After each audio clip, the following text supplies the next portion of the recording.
berkas. Nah, di sini berdasarkan lampiran satu dokumen yang ada di perancangan kerja kami, terdapat 19 dokumen yang sudah tersedia dan beberapa dokumen yang perlu kami konfirmasi ya, Ibu. Bisakah Ibu menjelaskan kesiapan dokumen yang diminta? Insyaallah. Mungkin di sini saya akan menjelaskan apa saja dulu kalau dokumen yang tersedia sama tidaknya. Mungkin teman-teman bisa dikasih lihat dulu PPT.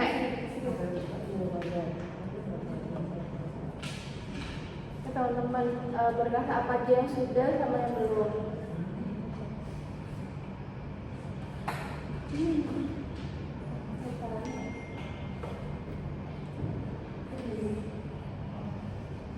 Berdasarkan lampiran 1 yang ada dalam rencana kerja kami itu dia berupa akta perjanjian perusahaan, kemudian ada persetujuan Kemenkumham, kemudian ada maksud dan tujuan perseroan, kemudian ada modal dasar disertai dan ditempatkan, NIB serta NPWP.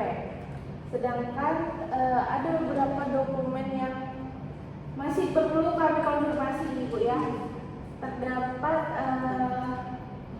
perubahan anggaran dasar, daftar pemegang saham, daftar khusus pemegang saham, dokumen RUPS, TDP, SIU,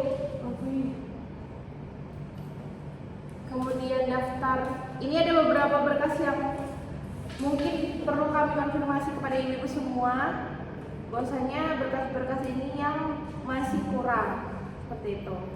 Ini dari aspek korporasinya ada sekitar 9 dokumen bisa dilihat. Kemudian ada dari aspek perizinan ada 6 dokumen. Kemudian dari aspek ketenagakerjaan ada 5 dokumen. Selanjutnya dari aspek perjanjian material itu ada 4 dokumen yang perlu kami konfirmasi. Nanti dari tim kami juga ada yang ditanyakan terkait beberapa dokumen tersebut. Nah, kemudian dari hal tersebut muncul nih pertanyaan. Jadi lampiran 1 tadi kami mencatat bahwa beberapa aset tanah terdaftar atas nama perorangan, bukan atas nama paperlock. Nah, ini perlu diklarifikasi secara mendesak karena ini temuan material dalam audit kami ya Ibu. Mungkin ada yang ingin ditanyakan. Jadi kami menemukan bahwasanya aset tanah itu terdaftar atas nama perorangan, bukan nama paperlock, bukan nama perusahaan. Seperti itu. Terus kalau misalnya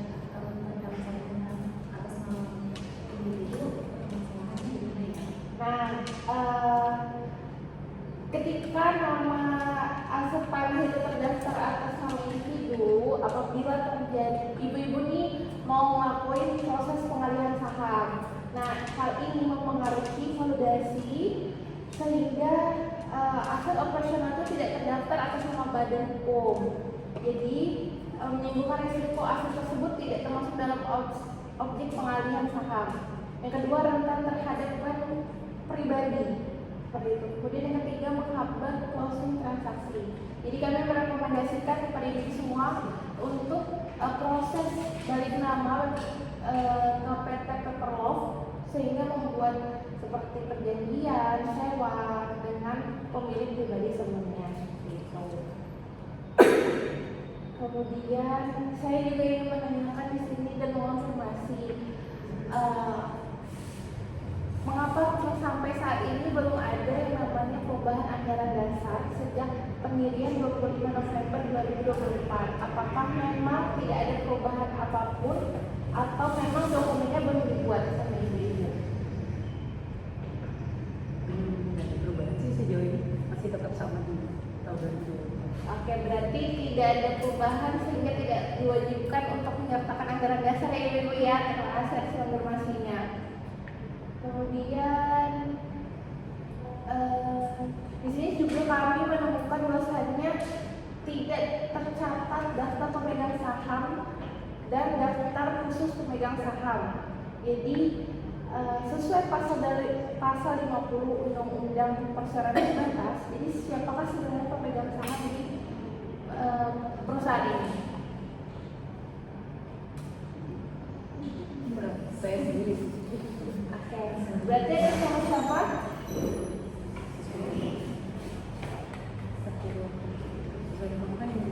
Sakiro Kodesa. Berarti yang sesuai tercatat di akta pendirian ya Ibu ya? Oke.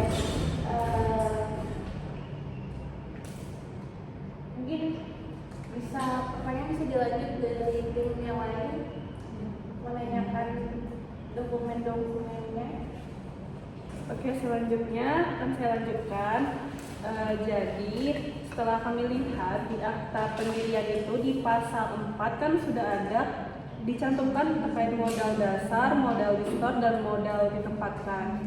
Nah, jadi seharusnya kalau misalnya bertransaksi itu kan harus ada bukti transfernya ya, atau ceknya lah, atau segala macamnya. Cuman terkait hal itu di berkas-berkas ibu-ibu sekalian itu tidak ada. Jadi di akta pendirian kalian kan sudah tertera terkait modal dasar, modal disetor, dan modal ditempatkan. Tapi di file-file kalian terkait berkas-berkas itu tidak ada mencantumkan terkait transaksi. Mungkin selanjutnya saran dari kami, hal itu tuh bisa dilampirkan karena takutnya nanti ke depannya hal itu dipertanyakan oleh misalnya kalau misalnya kalian mau ada kerjasama terkait PT yang lain itu nanti takutnya dipertanyakan seperti itu.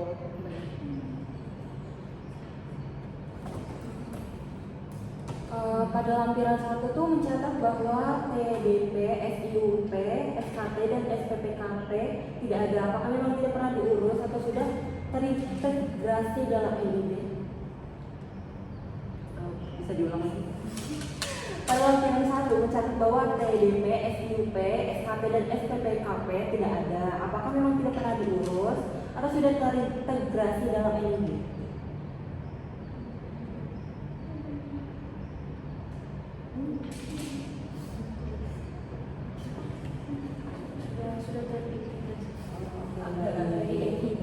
Mungkin kedepannya saran dari kami dokumen-dokumen tersebut dibuat terpisah ya ibu, jadi lebih enak dalam proses sistematis hukumnya, regulasinya, jadi agar memudahkan ibu-ibu juga untuk proses kerjasama dengan yang lain seperti itu. Oke, mungkin juga ada tim yang lain ada yang ingin diterangkan.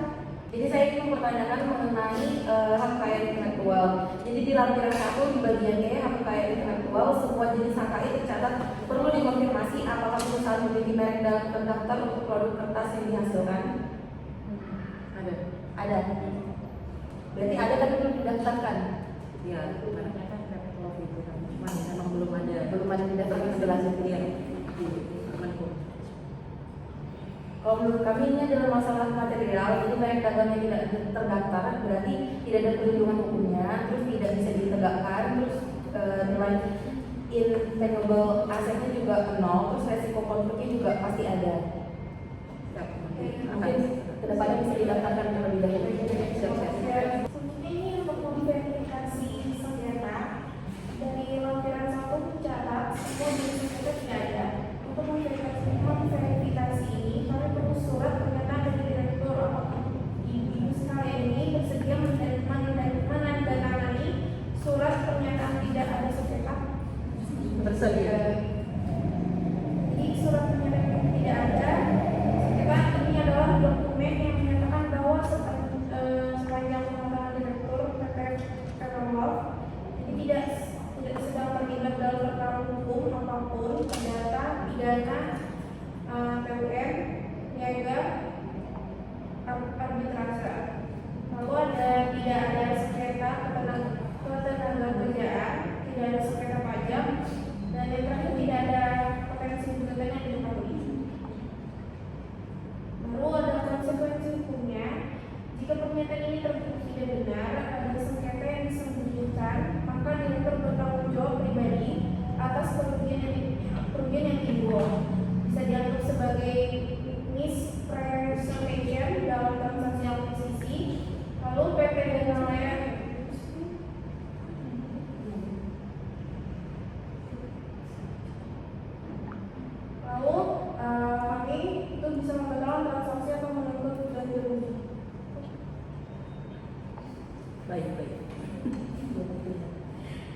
Oleh karena itu, sebelum menandatangani, pastikan direktur sudah mengecek seluruh catatan internal, sudah mengkonfirmasi dalam seluruh dokumen, dan benar-benar yakin tidak ada sengketa.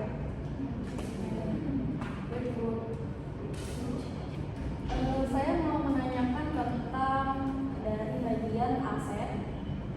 Untuk aset bergerak seperti mesin produksi, kendaraan, komputer, apakah ada daftar inventaris dan bukti kepemilikannya? Ibu-ibu sekalian. Iya, ada. Baik. Kami menyarankan untuk memverifikasi aset bergerak ibu-ibu memerlukan daftar inventaris lengkap seperti nama jenis aset, merek dan tipe, nomor seri atau rangka, jika itu ada, tahun perolehan, harga perolehan, nilai buku, kemudian kondisi apakah itu baik, tidak atau rusak, sama dengan lokasi aset. Kemudian ada dokumen kepemilikan. Untuk mesin produksi itu terdaftar dengan invoice atau faktur pembelian, bukti pembayaran, buku manual dan spesifikasinya, dan servis dari mesin produksi tersebut. Untuk kendaraan itu seperti BPKB atas nama PT Paperlove, STNK aktif atau faktur pembelian dari kendaraan. Kemudian untuk komputer itu ada invoice pembelian juga seperti lisensi jika itu ada terlampir. Kemudian verifikasi itu ibu-ibu melakukan site visit untuk pemeriksaan visit aset dokumennya seperti foto dokumentasi atau konfirmasi kondisi fisiknya tersebut. Aset yang dibeli dengan kredit jika ada, mesin yang dibeli dengan leasing atau kredit, perjanjiannya terbukti kepemilikan akan beralih setelah lunas, seperti itu. Invoice pembelian itu sudah cukup ya seperti bukti dasarnya, namun ibu-ibu perlu memverifikasi pembayaran yang sudah lunas dan juga tidak ada sengketa dengan supplier atau aset yang secara fisik dan operasional, seperti itu. Terima kasih sudah mendengarkan. Jadi penilaian akhir kami menilai bahwasannya perusahaan PT Paperlove sudah sangat baik dalam mempersiapkan dan membentuk satu perusahaan. Namun masih terdapat beberapa dokumen yang masih dilengkapi untuk pengoperasionalan suatu perusahaan yang baik ke depannya. Seperti melakukan kembali konfirmasi dengan kementerian terkait dokumen-dokumen tersebut. Dan kesimpulan dari saran dari kami itu PT Paperlove secara legalitas perusahaan masih perlu melengkapi dokumen lainnya. Hal ini untuk mencegah timbulnya sengketa di kemudian hari. Saran yang dapat kami berikan adalah kelengkapan legalitas harus segera diupayakan, terutama legalitas yang berada di internal perusahaan. Oke, mungkin sekian dari kami. Semoga kedepannya kita tetap bisa bekerja sama ya ibu-ibu ya. Terima kasih sudah percaya kami sebagai auditor perusahaan kalian. Kami akhiri. Wassalamualaikum warahmatullahi wabarakatuh. Waalaikumsalam warahmatullahi wabarakatuh.